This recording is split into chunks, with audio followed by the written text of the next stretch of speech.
I found a riddle painted under my wallpaper that revealed the location of stolen artwork worth millions. I was 17 when Dad died, and left me his crumbling Victorian house in Salem. Mom wanted to sell it immediately, but something about the place called to me. Maybe it was the way sunlight filtered through the stained glass windows, or how the floorboards creaked like they were telling secrets. Against everyone's advice, I moved in. The house was a disaster. Peeling wallpaper, sagging ceilings, and a heating system that wheezed like an old man climbing stairs. I started renovating room by room with money from Dad's life insurance. The living room was first. Layers of hideous floral wallpaper that had to go. I'd been steaming off wallpaper for 3 hours when I noticed something underneath. At first I thought it was water damage, dark marks bleeding through the plaster. But as I peeled away more paper, patterns emerged. Lines, numbers, letters. Someone had painted directly onto the wall, then wallpapered over it. I worked frantically, ripping away decades of decorative layers. What I found underneath made my hands shake. It was a riddle, painted in faded black ink, where shadows dance at quarter past, and silent guardians hold secrets fast, 7 steps from where the eagles soar. Beneath the 13th lies much more. Below that were coordinates,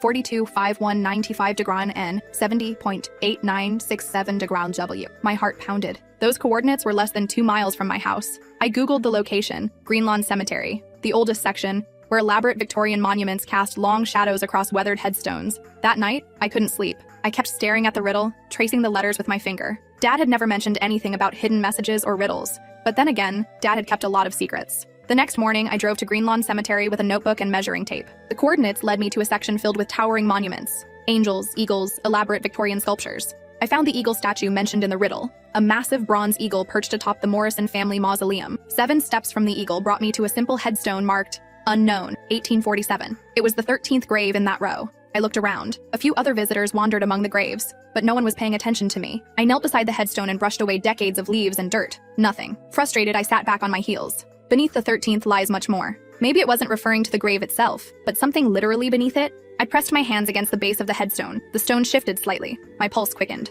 Working my fingers around the edges, I managed to pry up a loose corner. Underneath was a small metal box wrapped in oiled cloth. Inside the box was a key and a folded paper. The paper was covered in my father's handwriting. If you're reading this, I'm gone. What I'm about to tell you will change everything you thought you knew about our family. The Blackwood Gallery heist of 1987, $50 million in stolen paintings that were never recovered. The FBI gave up years ago, but I never did. I know where they are. My blood turned to ice. The Blackwood Gallery heist was legendary. 5 priceless paintings stolen from a private collection, including a lost Van Gogh. The theft had made national news. Dad's letter continued. Your grandfather wasn't the simple carpenter everyone believed. He was part of the crew that pulled off the heist. When the others wanted to fence the paintings immediately, he convinced them to hide them until the heat died down. He was the only one who survived long enough to tell me where they were hidden. The key opens a storage unit. Unit 247 at Riverside Storage on Elm Street. Inside, you'll find proof of everything, and instructions for recovering the paintings. But be careful. There are others who would kill for this information. Trust no one, not even family. I sat in the cemetery for an hour, reading and rereading the letter. Everything I thought I knew about my family was a lie. Grandpa Thornton, the quiet man who'd taught me to build birdhouses and fix leaky faucets, had been an art thief. Dad, who'd worked as an insurance investigator his entire career, had been hunting stolen paintings his father had helped steal. The irony was suffocating. I thought about all the times Dad had brought his work home, spreading case files across the dining room table. He'd investigated art theft, insurance fraud, suspicious fires. I'd grown up listening to him talk about criminals and their methods, never knowing he was describing his own father's crimes. The drive to Riverside Storage felt surreal. I kept checking my rearview mirror, paranoid that someone was following me. Dad's warning echoed in my mind. Trust no one, not even family. Riverside Storage was a dingy facility surrounded by chain link fence and razor wire. The kind of place people stored things they wanted to forget. The elderly manager barely looked up when I showed him the key and asked for Unit 247. He handed me a clipboard to sign and shuffled back to his portable TV, which was playing a game show at full volume. Unit 247's in the back, he mumbled around a mouthful of sandwich. Been paid up for years. Whoever's got that one must have money to burn. Unit 247 was in the back corner, away from the main road and hidden from view. I rolled up the metal door with trembling hands and stepped inside. Boxes lined the walls, labeled in Dad's careful handwriting, police reports, newspaper clippings, insurance documents, family photos. I opened the box labeled Evidence First. Inside were dozens of photographs, surveillance shots of men I didn't recognize, pictures of the stolen paintings, floor plans of various buildings. At the bottom was a thick folder marked The Crew. 5 men had pulled off the Blackwood heist. My grandfather, Thornton Hayes, Vincent Carlucci, a locksmith, Danny Morrison, the inside man who'd worked at the gallery, Russell Knox, the fence, and the leader, someone identified only as the Professor. According to Dad's notes, 3 of them had died within 2 years of the heist. Carlucci in a car accident that investigators later suspected was sabotage. His brake lines had been cut. Morrison from a drug overdose. though he'd been clean for 3 years before his death. Knox shot during a robbery gone wrong, but nothing was stolen from his body or his shop. Only Grandpa and the professor had survived, and Grandpa died of cancer when I was 12. That left the professor. I found more disturbing information in another folder. Dad had been investigating these deaths for years, convinced they weren't accidents. Someone had been systematically eliminating the crew. His notes suggested the professor had killed his own partners to keep the entire fortune for himself. But there was a problem. The professor had never found the paintings. According to Grandpa's deathbed confession to Dad, he'd moved the artwork from its original hiding place years earlier, after realizing his partners were being murdered. He'd hidden the paintings somewhere new and taken that secret to his grave. Except he hadn't. He'd left clues. I found them in a box labeled personal, letters from Grandpa to Dad, written over the course of several years. They looked like ordinary family correspondence, updates about his health, memories of my childhood, advice about home repairs. But when I read them carefully, patterns emerged. Certain words were underlined. Numbers appeared in seemingly random places. References to specific locations in town showed up repeatedly. Dad had been working to decode these letters when he died. His notebook contained pages of attempted solutions, crossed-out theories, maps marked with red X's. He'd been close to solving the puzzle, but he'd run out of time. I spent the rest of the afternoon reading through Dad's investigation files. The scope of his research was staggering. He'd compiled detailed dossiers on everyone connected to the case: gallery employees, police investigators, insurance adjusters, even the wealthy collector whose paintings had been stolen. Theodore Blackwood had been an eccentric millionaire who'd spent decades amassing his private collection. The 5 stolen paintings were the crown jewels of his collection, acquired through a mixture of legitimate purchases and questionable deals with European art dealers in the aftermath of World War II. Dad's notes suggested that some of Blackwood's acquisitions might have been Nazi-looted art, though nothing was ever proven. The old man had died just 6 months after the theft, some said from a broken heart.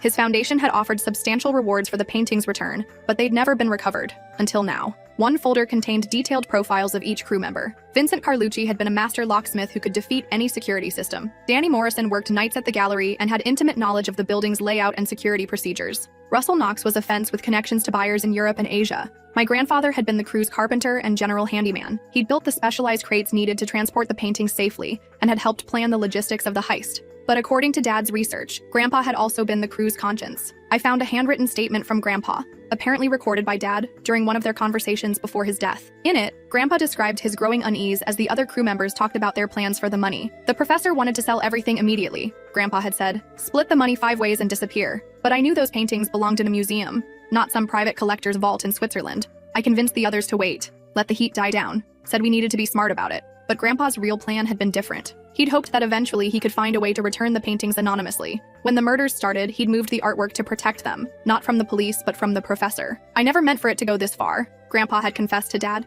I just wanted to make enough money to provide for my family. Your grandmother was sick. The medical bills were piling up. I thought one job, one score, and we'd be set for life. Instead, he'd spent the rest of his life looking over his shoulder, waiting for the professor to find him. That night, I spread everything across the living room floor of Dad's house. My house now. Letters, maps, photographs, police reports. I felt like I was seeing Dad's obsession laid bare. Years of investigation, thousands of hours trying to solve a mystery that had consumed his life. I started with the underlined words in Grandpa's letters. When I wrote them out in chronological order, they formed a message. Where the river bends, the old bridge remembers what the foundation stones have forgotten. The Willoughby River ran through downtown Salem. There were 3 bridges, but only one qualified as old. The stone railway bridge built in 1889. I'd driven over it countless times without giving it a second thought. I spent the next day researching the bridge's history at the Salem Historical Society. Mrs. Pemberton, the elderly librarian, was delighted to help. She pulled out dusty volumes of city records and old newspaper articles. The Willoughby Bridge was quite an engineering marvel for its time, she explained, adjusting her thick glasses. They brought in Italian stonemasons to carve the granite blocks.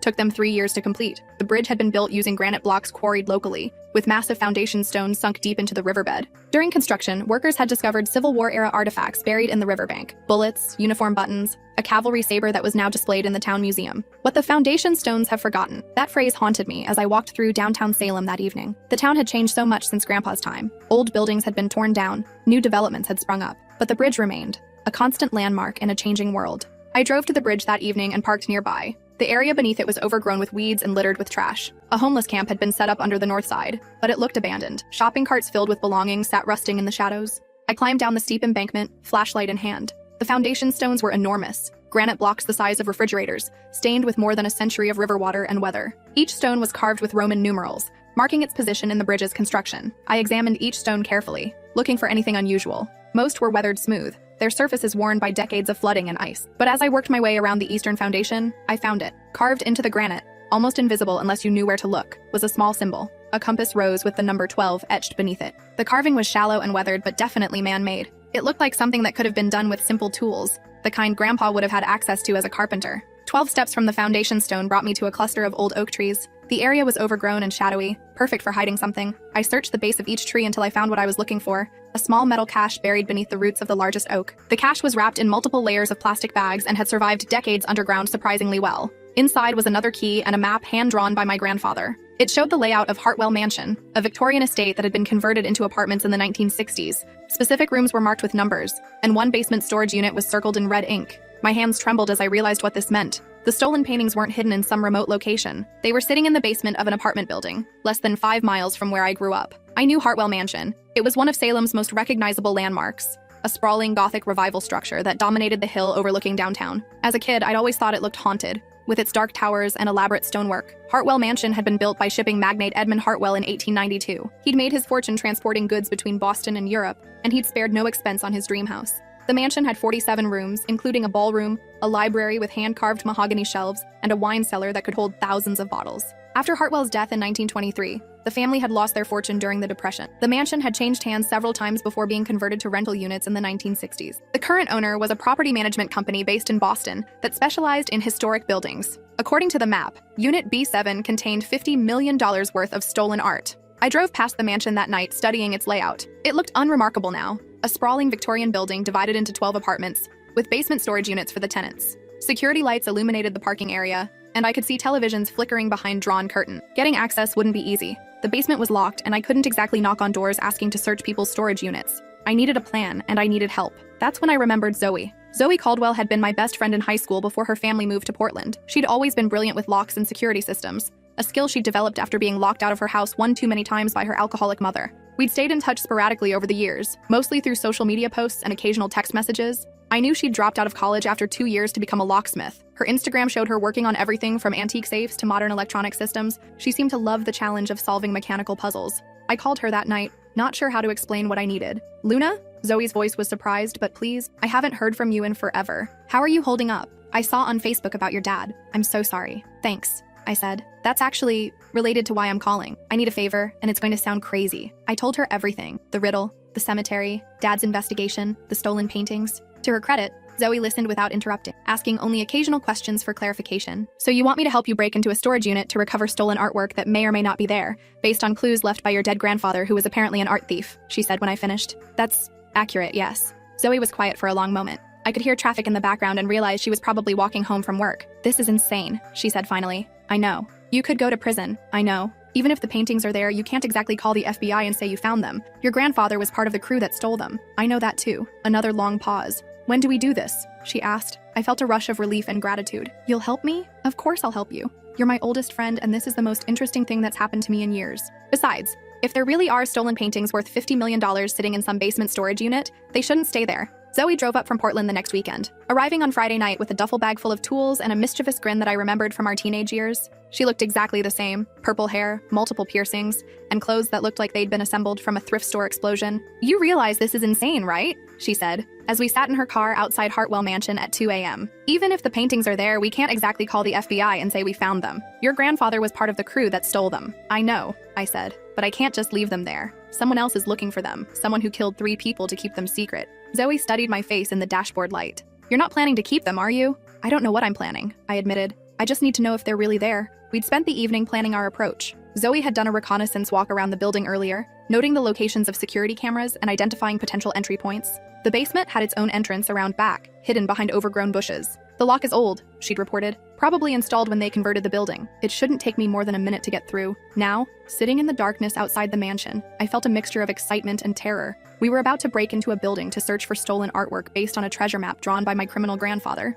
If we were caught, we'd go to prison. If we found the paintings, we'd be in possession of stolen goods worth more than most people made in a lifetime. "Last chance to back out," Zoe said. I thought about Dad, working for years to solve this puzzle. About Grandpa, carrying the weight of his crimes until the day he died. About the 3 murdered crew members who'd never gotten justice. "Let's do this." The basement entrance was around back, hidden behind overgrown bushes and a rusty dumpster. Zoe made quick work of the lock, a simple deadbolt that took her less than 30 seconds to pick. "Whoever maintains this building isn't very security conscious," she whispered as we slipped inside. The basement was a maze of narrow hallways lined with storage units. Each unit was secured with a padlock and labeled with apartment numbers. The air was musty and stale, filled with the smell of old cardboard and forgotten belongings. We found B7 in the far corner, exactly where Grandpa's map had indicated. The unit was larger than the others, with a heavy-duty padlock that looked like it had been installed decades ago. Zoe examined the lock with her flashlight. "This is old," she murmured. "Probably hasn't been opened in years. The mechanism might be corroded." She worked carefully, using a variety of picks and tension tools. The lock resisted her efforts, its internal components stiff with age and neglect. After several tense minutes, I heard a soft click. "Got it," Zoe whispered. I held my breath as she lifted the latch and pulled open the metal door. Inside were several large wooden crates, covered with dust and spider webs. They looked like they'd been there for decades, forgotten by the world. My heart hammered as I pried open the first crate with a crowbar we'd brought. The wood was old and dry, and the nails squeaked as they pulled free. Wrapped in protective cloth was a painting I recognized from Dad's photographs. The Lighthouse Keeper's Daughter, by Thomas Morrison, one of the 5 stolen works. It was smaller than I had expected, maybe 2 feet by 3 feet, but even in the dim light of our flashlights, I could see the incredible detail in the brushwork. I unwrapped the next piece with shaking hands. A small but exquisite Van Gogh study of sunflowers, painted in the artist's distinctive style. The colors seemed to glow even in the darkness. "Holy shit," Zoe whispered. "They're actually here." We found all 5 paintings, exactly as described in the police reports. Sunset over Venice by Claude Monet, Portrait of a Young Woman by Johannes Vermeer, The Garden at Giverny by Pierre-Auguste Renoir, and the Van Gogh and Morrison pieces. Perfectly preserved, worth an estimated $50 million. I stood there in the dusty storage unit, surrounded by some of the most valuable artwork in the world, trying to process what this meant. That's when we heard footsteps in the hallway above. Zoe and I froze. The building was supposed to be asleep. It was nearly 3 a.m., and we'd been careful to park several blocks away and approach through the back alley. The footsteps moved purposefully across the floor, then started down the basement stairs. Heavy boots on wooden steps, moving with confidence. This wasn't a tenant getting something from storage. This was someone who knew exactly where they were going. "We need to go," Zoe whispered urgently, but there was only one way out, and whoever was coming down those stairs was blocking it. We quickly rewrapped the paintings and closed the crates. I pulled out my phone to call for help, but there was no signal in the basement. The thick stone walls blocked everything. The footsteps reached the bottom of the stairs. A flashlight beam swept across the walls, moving methodically from unit to unit. Whoever it was, they knew what they were looking for. Zoe grabbed my arm and pulled me toward the back of the storage unit. We crouched behind the largest crate, barely breathing. I could hear my heartbeat thundering in my ears. The footsteps stopped outside Unit B7. "I know you're in there," a man's voice said calmly. "Come out slowly, and no one gets hurt." I recognized the voice and my blood turned to ice. It was Mr. Garrett, my dad's former partner at the insurance company, the man who'd given the eulogy at Dad's funeral, the man who'd helped me file the paperwork for Dad's life insurance claim, the man who'd been in our house countless times over the years. "Hello, Luna," Mr. Garrett said as he stepped into the storage unit. "I've been waiting a long time for you to lead me here." He was holding a gun, a small revolver that looked almost casual in his weathered hands. Behind him stood 2 other men I didn't recognize. Younger, harder looking, the kind of people who made their living doing things others wouldn't. "You killed my father," I said, surprising myself with how steady my voice sounded. Mr. Garrett smiled sadly, the same expression he'd worn at Dad's funeral when he'd told me how sorry he was for my loss. "Your father was my best friend for 20 years, he said, but he was about to ruin everything. He'd figured out I was the professor. He was going to turn me in. The professor, the leader of the crew who'd killed his own partners. I'd been having dinner with him, celebrating holidays with him, trusting him my entire life." "Why?" I asked. "Your grandfather was supposed to tell me where he'd moved the paintings before he died," Mr. Garrett said, "but the old bastard kept his mouth shut. I spent 15 years looking for them. Then your father started investigating the crew deaths, and I realized he might have information I needed.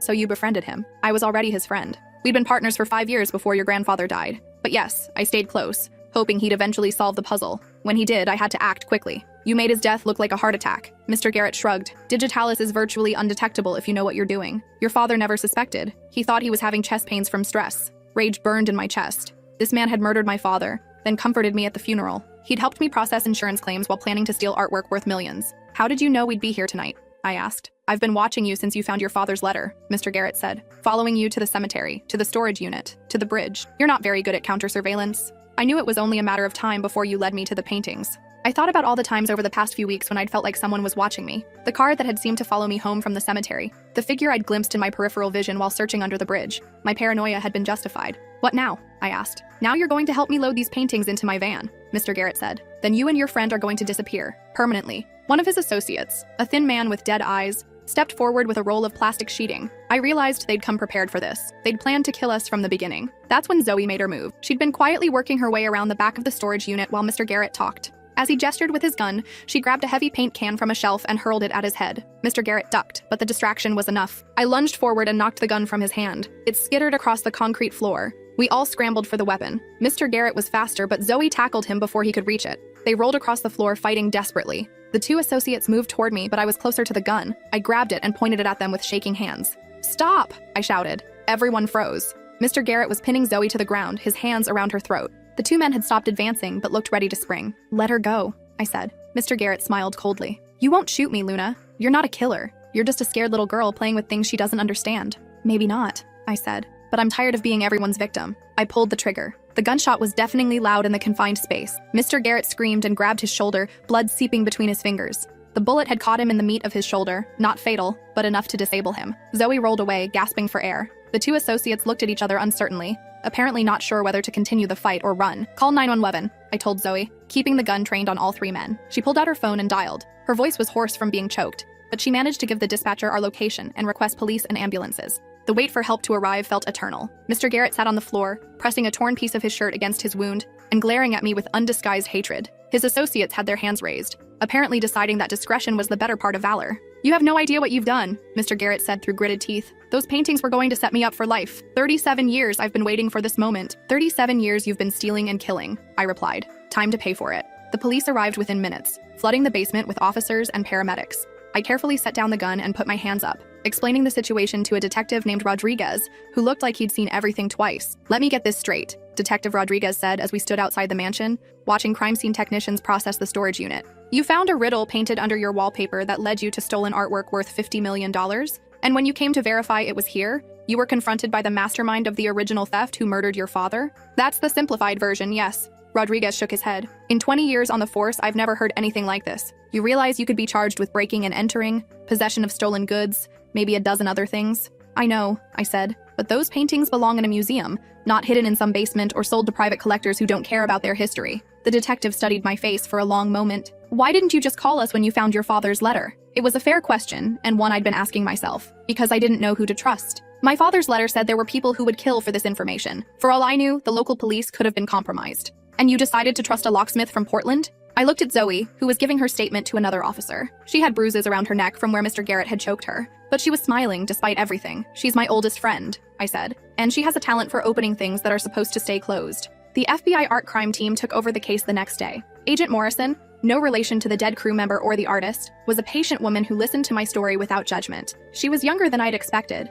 maybe early 30s, with short blonde hair and intelligent eyes. "Your father did excellent investigative work," she told me as we stood in the storage unit, watching technicians carefully remove the paintings. "His files will help us close several cold cases. We've been looking for these pieces for decades." "What happens to the artwork?" I asked. "It goes back to the Blackwood Foundation," Agent Morrison said. "They've been waiting 37 years to see these pieces again. The foundation is committed to public display. These will be in museums where people can actually see them." I watched as the Van Gogh was carefully wrapped and placed in a climate-controlled transport case. It seemed impossible that something so beautiful had been hidden in a basement for so long. "What about the charges against me and Zoe?" Agent Morrison smiled. "Technically, you committed several felonies, but you also recovered $50 million worth of stolen art and helped us catch a killer who'd been free for almost 4 decades. The U.S. attorney is inclined to be lenient, especially considering your father's contributions to the investigation." The story made national news within hours. "Teen solves $1 million art heist," read the headlines. CNN wanted interviews. The Today Show called. I gave a few interviews to local reporters, always emphasizing Dad's role in the investigation. He deserved the credit, not me. The media attention was overwhelming. Reporters camped outside the house trying to get exclusive interviews.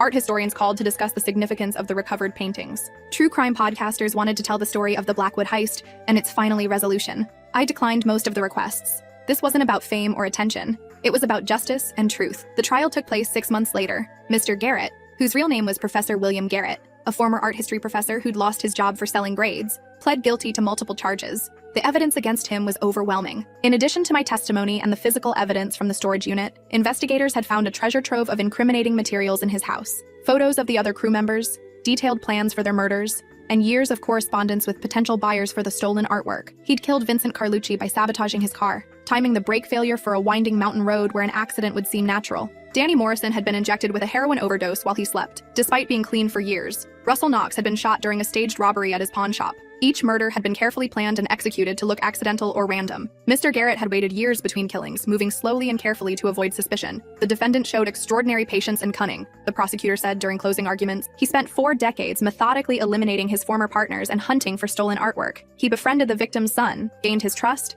and ultimately murdered him when he became inconvenient. Mr. Garrett received life in prison without the possibility of parole. At sentencing, he looked directly at me and spoke for the first time since his arrest. Your grandfather ruined everything, he said, his voice filled with bitterness. If he'd just told me where he moved the paintings, none of this would have been necessary. Your father would still be alive. Judge Williams gavelled him silent before I could respond, but I wouldn't have known what to say anyway. Some people will never take responsibility for their choices. The Blackwood Foundation offered me a substantial reward for recovering the paintings. The amount was never disclosed publicly, but it was enough to change my life completely. I used part of it to finish renovating Dad's house, turning it into the kind of home he'd always dreamed of. The rest went to establish a scholarship fund in Dad's name for students interested in criminal justice or art history. It seemed like the right way to honor his memory and his work. Zoe moved back to Salem and opened her own locksmith business. We became partners in more than just crime. She's my girlfriend now, and we're planning to get married next summer. She jokes that she fell in love with me during our criminal conspiracy, but I think it started long before that. The house feels different now. The walls that once held secrets now hold memories of Dad's dedication and Grandpa's ultimate redemption.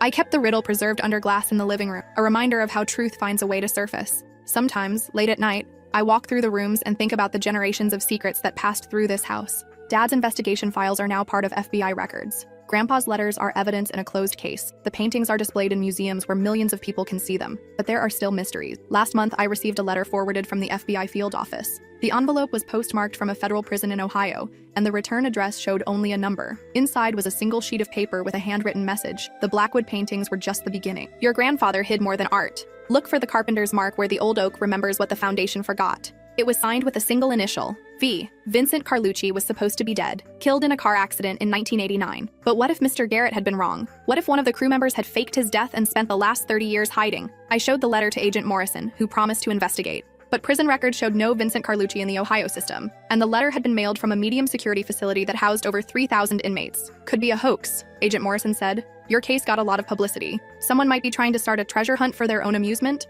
Maybe. But I've learned not to dismiss family secrets too quickly. I haven't told Zoe about the letter yet. She's been through enough, and we're trying to build a normal life together. But sometimes I catch myself studying the old oak trees around town, looking for carpenter's marks I might have missed. The thing about family secrets is that they're like paint bleeding through wallpaper. You can cover them up, but they always find a way to show through. And sometimes when you start peeling away the layers, you discover there's more underneath than you ever imagined. The paintings are safe now, displayed in climate-controlled galleries where scholars and art lovers can study them. Van Gogh's sunflowers have never looked brighter, and the Vermeer portrait seems to watch visitors with knowing eyes. But late at night, when I'm alone in the house, I sometimes wonder what other secrets are hidden in Salem. What other crimes went unsolved? What other treasures are waiting to be found? I've started researching Vincent Carlucci, trying to determine if he really died in 1989 or if he's been hiding for 34 years. His accident report mentions that the body was badly burned, identified primarily through dental records. But what if those records were falsified? What if he'd planned his own death to escape the professor's killing spree? The letter mentioned the carpenter's mark, where the old oak remembers what the foundation forgot. That sounds like another riddle, another puzzle left by Grandpa. The reference to an old oak could mean the tree where I found the second cache, but there are dozens of old oaks around Salem. And what did Vincent mean by saying the Blackwood paintings were just the beginning? Had the crew stolen other artwork? Were there more caches hidden around town? Part of me wants to ignore the letter, to focus on building a life with Zoe and put this whole chapter behind me. We've been talking about starting a family, maybe opening our own business. The reward money means we have options most people our age never get. But another part of me can't let go. Dad spent years trying to solve this mystery, and he died before he could finish. If there are more crimes to solve, more secrets to uncover, maybe I owe it to him to keep looking. Last week, I started mapping all the old oak trees in Salem, cross-referencing them with city records and historical surveys. I found 17 trees that could qualify as old, planted before 1950 and large enough to serve as landmarks. 3 of them are near stone foundations, an old mill, a demolished church, and the remains of a colonial-era farmhouse. If I had to guess, I'd start with those locations, but I haven't started searching yet. I want to be sure this is the right choice, that I'm not just chasing ghosts and letting family obsessions control my life. Zoe thinks I should pursue it. You'll never have peace until you know, she said when I finally showed her the letter. And honestly, I'm curious too. If there's more stolen art out there, it should be recovered. Agent Morrison was less enthusiastic when I contacted her again. I understand your interest, she said, but you need to be careful. If Vincent Carlucci is alive, he's been hiding for 34 years. People don't do that unless they have very good reasons. And if he's reaching out to you now, it might not be safe. She's probably right. But safety has never been my family's strong suit. This weekend, Zoe and I are going to visit the first location, the Old Mill Foundation near Willoughby Park. We'll bring proper tools this time, and I've already notified Agent Morrison about our plans. If we find anything, we'll call the FBI immediately. I'm not planning to be a hero. I just want to know the truth. The house is quiet tonight. I'm sitting in Dad's old study, surrounded by the case files and photographs that consumed the last years of his life. On the wall hangs a framed photo of him receiving a commendation for his work on insurance fraud cases. He looked proud in that picture, satisfied with a job well done. I hope he'd be proud of what I've accomplished too. His investigation led to justice for 3 murder victims and the recovery of priceless artwork. The scholarship fund will help other young people pursue careers in law enforcement and art preservation. But mostly, I hope he'd be proud that I didn't give up when things got dangerous, that I saw the investigation through to the end, even when it would have been easier to walk away. Tomorrow, I'll start looking for Vincent Carlucci's next clue. Maybe it will lead to more stolen artwork. Maybe it will lead to nothing but another dead end. But I'll keep looking until I know for sure, because that's what family does. We finish what we start, even if it takes generations. And sometimes when we peel away enough layers, we discover that the truth was there all along, waiting patiently to be found. The paintings are home now, hanging in galleries where they belong. Van Gogh's sunflowers will outlive us all, their golden petals capturing light and hope for future generations to discover. But somewhere in Salem, another secret is waiting to be uncovered. Another mystery is calling out to be solved, and I'm ready to answer.